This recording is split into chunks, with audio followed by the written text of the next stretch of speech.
भारत सरकारनं मराठी भाषेला शास्त्रीय भाषा म्हणून मान्यता दिल्यानं संपूर्ण महाराष्ट्रात आनंदाचं वातावरण आहे।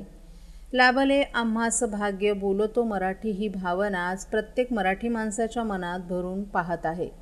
या ऐतिहासिक निर्णयाचं स्वागत करत महाराष्ट्रातील साहित्यिक, बुद्धिजीवी, समाजसेवी आणि सर्वसामान्य जनतेनं आपापल्या भावना व्यक्त केल्यात। मातृभाषेच्या या मान्यतेबद्दल उपमुख्यमंत्री देवेंद्र फडणवीस यांनीही आनंद व्यक्त केलाय।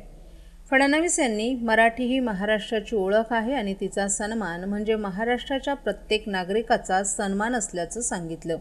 या निर्णयामुळे महाराष्ट्राच्या सांस्कृतिक वारसाला जागतिक स्तरावर आणखीन बळकटी मिळेल।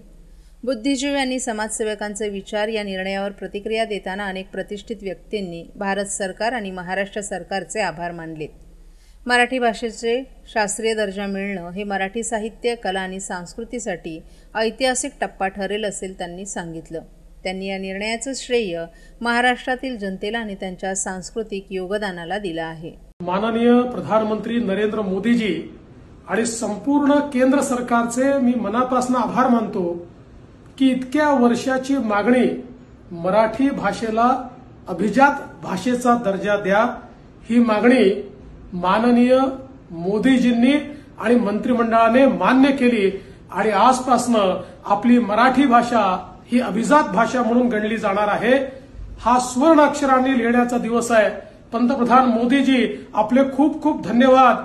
महाराष्ट्र सरकारने मी मुख्यमंत्री असताना आणि आता देखील माननीय एकनाथराव शिंदेजींच्या नेतृत्वात सातत्याने पाठपुरावा केला, प्रयत्न केला, पुरावे दिले आणि आज हे सगळे पुरावे मान्य होत मराठी भाषा ही अभिजात भाषा झाली आहे।